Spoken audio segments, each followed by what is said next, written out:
जय गुरु जी संगत जी। गुरु जी के श्री चरणों में कोटि कोटि प्रणाम। संगत जी, मेरा आज का शुक्राना सत्संग है कि गुरु जी ने मुझे इतनी शक्ति दी है कि मैं ये जो गुरु जी का वचन है, मतलब गुरु जी ने ऐसी आज्ञा दी थी कि हमें शिव महापुराण पढ़ना चाहिए, और उन्होंने मुझे शक्ति दी है कि मैं वो पढ़ पाऊँ। तो मेरे को बहुत अच्छा लग रहा है आज ये सोच के कि मैंने इस चीज़ को कंटिन्यू किया है, एंड करने में मैं सक्सेसफुल रही हूँ, क्योंकि उसके बाद due to any reason, may be because of carelessness और टाइम कम होने की वजह से, या इधर उधर की जो हमारी डेली बेसिस जो भी काम है उनकी वजह से हम अपना नियम ब्रेक कर देते हैं।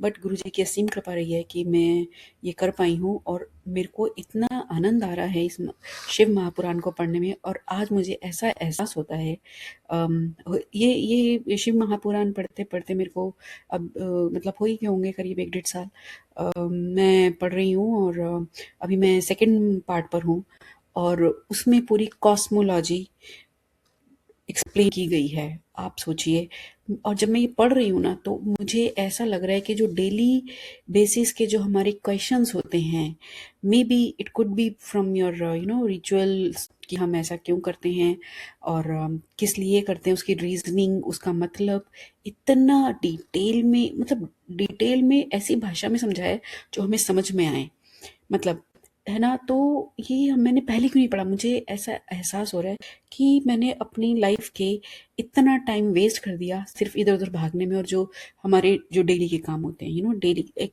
जिंदगी जीने में। बट इस जिंदगी को जो प्रभु ने इतनी सुंदर जिंदगी दी है, हमारे को जीवन दिया है, उसको किस तरीके से जीना है, एक वो मैनुअल जो है, वो मैनुअल बिना पढ़े ही हम इसको जी रहे हैं। हमने वो मैनुअल ही नहीं पढ़ा, तो वो शिव महापुराण में मिलता है। That is a manual, I would say, क्योंकि ये इतने सारे ग्रंथ हैं हमारे पास।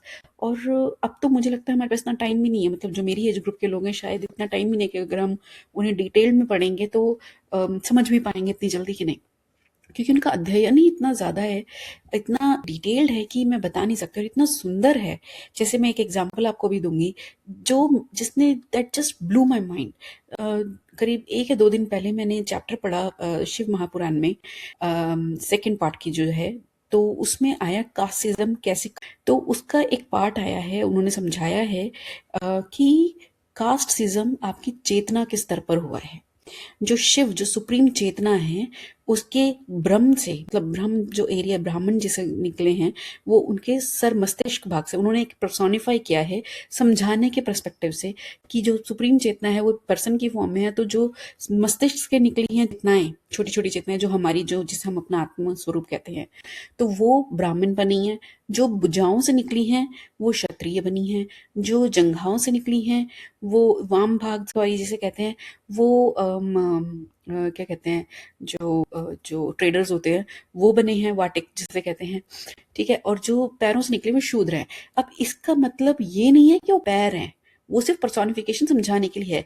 बेसिकली जो सुप्रीम है, जो सुपर प्योर है, जिसमें बिल्कुल भी मलिनता नहीं है, कोई भी अशुद्ध विचार नहीं है, वो ब्राह्मण है।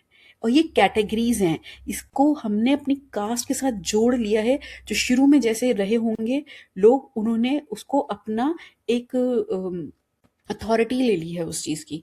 तो ऐसा नहीं है। जो शूद्र बंदा है, अगर उस जो आज के, अगर मैं आज का सिनेरियो देखूं, जो शूद्र भी है, फैमिली जो लोअर कास्ट में भी अगर पैदा हुआ है, मगर उसकी चेतना का स्तर उच्च है, तो वो ब्राह्मण है। बट अगर कोई ब्राह्मण फैमिली में भी आने के बाद, मैंने यहाँ कितने देखे हैं यूएस में लोग कि ब्राह्मण हैं, जनेऊ पहना है, मगर सारे उनके जो क्रियाकलाप हैं, जो भी उनकी दिनचर्या है, वो बिल्कुल ही मतलब वैसी है, लोअर लोअर लेवल की है। तो वो ब्राह्मण कहलाने के योग्य नहीं है। इंसान ने अपने फायदे के लिए उस चीज को कैसे मैनिपुलेट करके मिसयूज कर दिया, और बचा कुचा इन्वेडर्स ने उसका फायदा ले लिया, सारी की सारा विजडम हमारा मिटा दिया है। तो प्लीज ये जरूर पढ़े। जो पढ़ रहे हैं उनको समझ में आ रही होगी मेरी बात, और जो नहीं पढ़ते प्लीज ये जरूर पढ़े। हमारे गुरुजी महाराज ने कहा है, एक ग्रंथ जरूर पढ़ लो, शिव महापुराण। उन्हें, ये उनकी कहानी है, ये शिवा महाशिवा की कहानी है। तो शुक्राना मालिक, ऐसी शक्ति और सामर्थ्य दीजिएगा कि आपकी आज्ञा का पालन कर पाए। जाने अनजाने में की भी भूलों के लिए क्षमा कीजिए, अपने चरणों से जोड़ी रखिए, भूलों के लिए क्षमा कीजिए।